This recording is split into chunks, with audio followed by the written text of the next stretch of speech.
Ազան հայր ամփոփելով այս դատական process-ը ինչպես է գնահատում։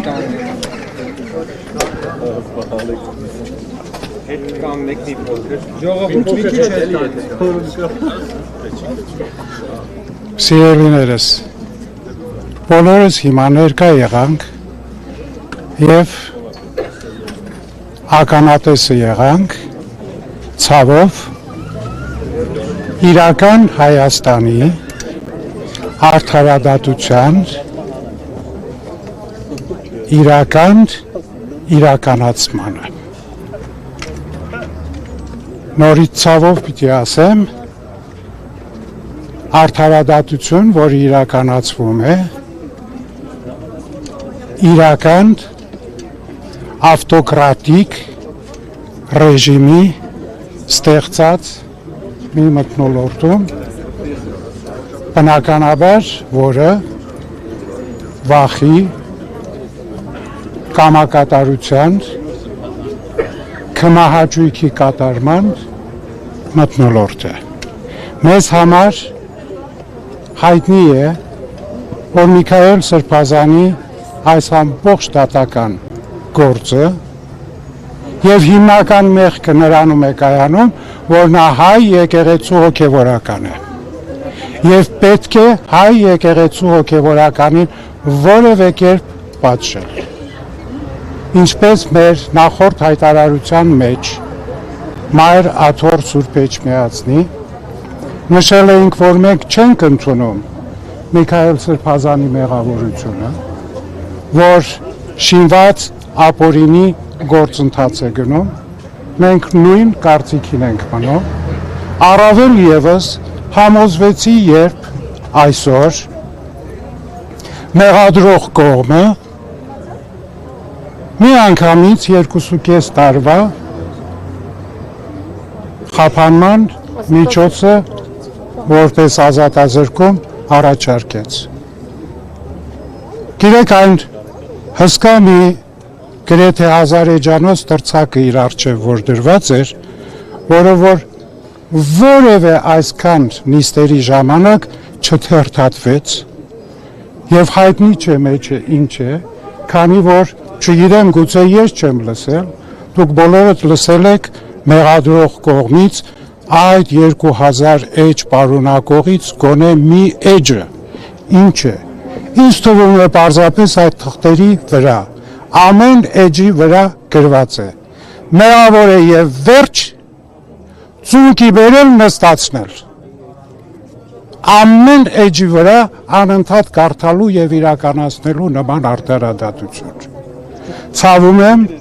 որ մենք այսօր նման իրականության առջև ենք կանգնում այսպես կոչված իրական Հայաստանում։ Եվ հարցեր չկան։ Եվ ես վստահ եմ, որ այսօրվա թե մեղադրողի, մեղադրող կողմի եւ թե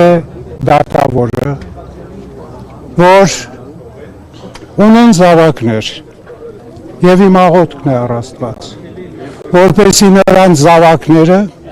իրենց կյանքի ընթացքում երբևէ չբախվեն իրենց ծնողների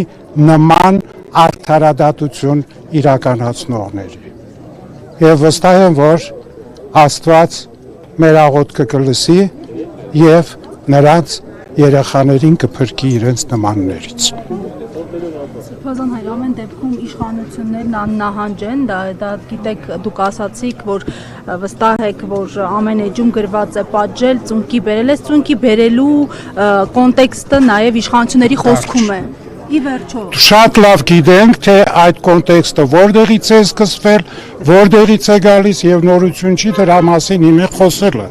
Շատ հստակ է, որ այսօր ծրագիրը Հայաստանյայից առաքելական եկեղեցին հեղինակազրկել, որովհետև իրական Հայաստանում միայն մեկ հեղինակություն կարող է լինել, մյուսները որևէ կերպ պիտի ոչնչացվեն, բայց թող մի բան իմանան, Աստուծո տված հեղինակությունը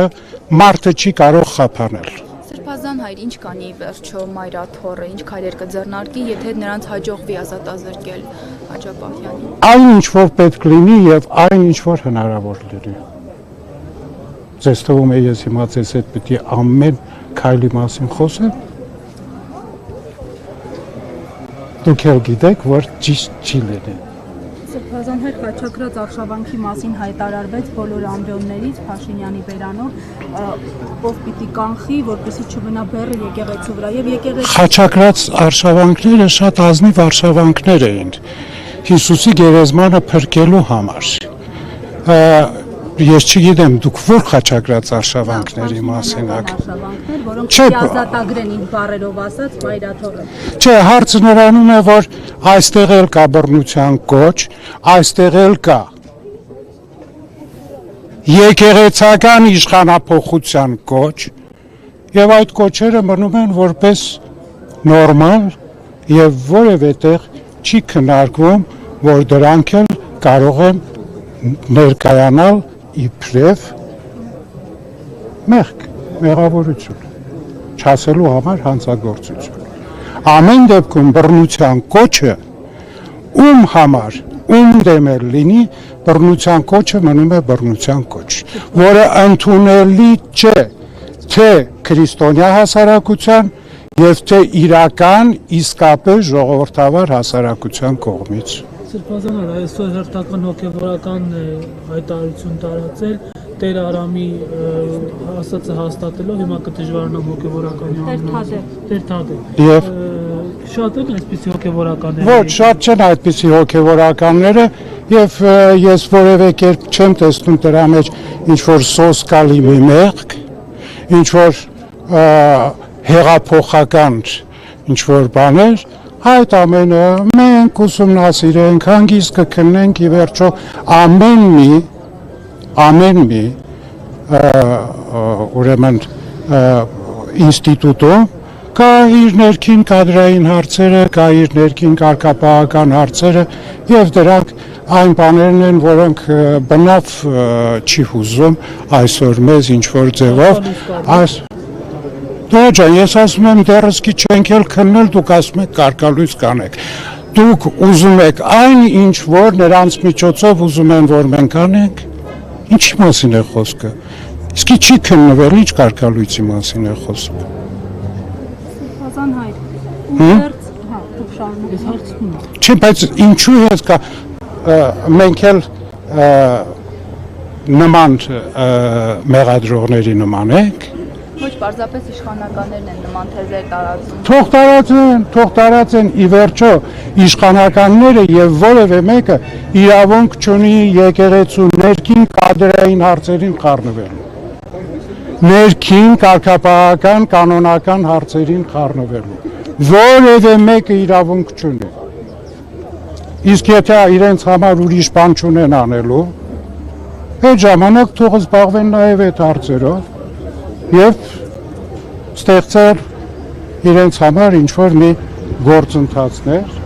որ իրենց իրական Հայաստանը ավելի իրականացնի։ Սրբազան հայր, քանի որ իշխանության առաջին խոսնակը սիրում է խոսել սաղմոսներով, այսօր ավետարանից որևէ մեջբերում կանեք դատարանի ու իշխանության համար։ Ամբողջ ավետարանը կարող ենք այսօր կարդալ։ Բայց այսօրվա համար ամենակարևորն է ինձ համար,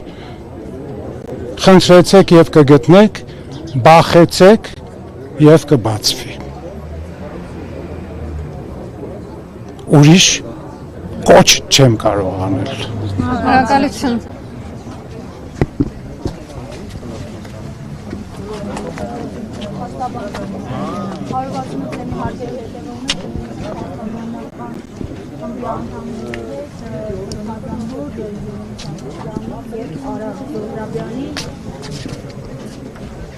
Ամփոփելով խնդրեմ ներկայացնեք հերթով ձեր դիտարկումները։ Արած հարգելի գործընկերներ, հարգելի լրագրողներ, դուք ինքներդ էլ տեսաք ինչ է կատարվում, մենք այսօր փաստորեն վերջնական ավարտեցինք